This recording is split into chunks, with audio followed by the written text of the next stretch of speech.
We live in a world of physics, a world where wheels don't go upstairs and where big objects don't fit through small spaces.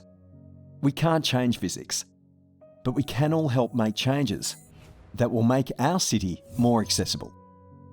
The front door might be accessible, but if the rest of the building is not, then it's truly not accessible. I've had a lot of experiences where I can get into a building, but then getting around that building is impossible. My biggest thing is you can't get through, especially in shops and that, because they're so cluttered. Feels frustrating at times. It means you can't get to areas of a store or a business where you might need to get to, where the products that you're trying to get to are. And whether you've got a wheelchair or not, some people have difficulty with mobility needs, like walking frames, but even parents with prams. Freer aisles makes life easier for everybody.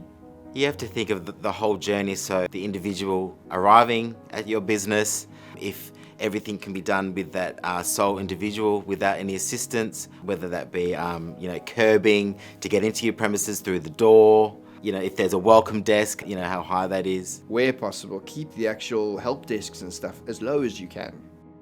Because if you're in a wheelchair and you're 4 foot tall as I am, you tend to be below the level of the actual desk.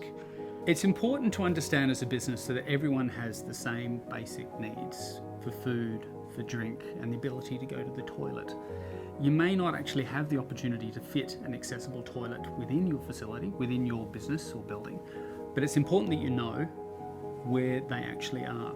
Because a lot of people can't get into toilets and that. As you get older, your needs a bit more than when you're young.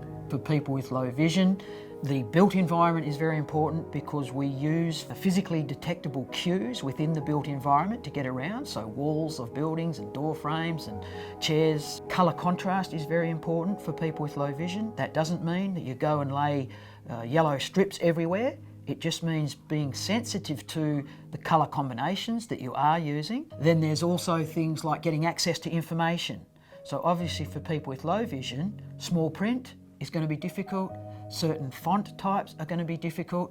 If you can provide an alternative, and very often all you simply have to do is read the written material to the person who's blind, what you've done is you've converted the visual information into audible information which can be absorbed by the person with a disability. There are many simple and effective ways that you and your business can help make the journey easier. For more information and resources for making your business accessible, visit belmont.wa.gov.au.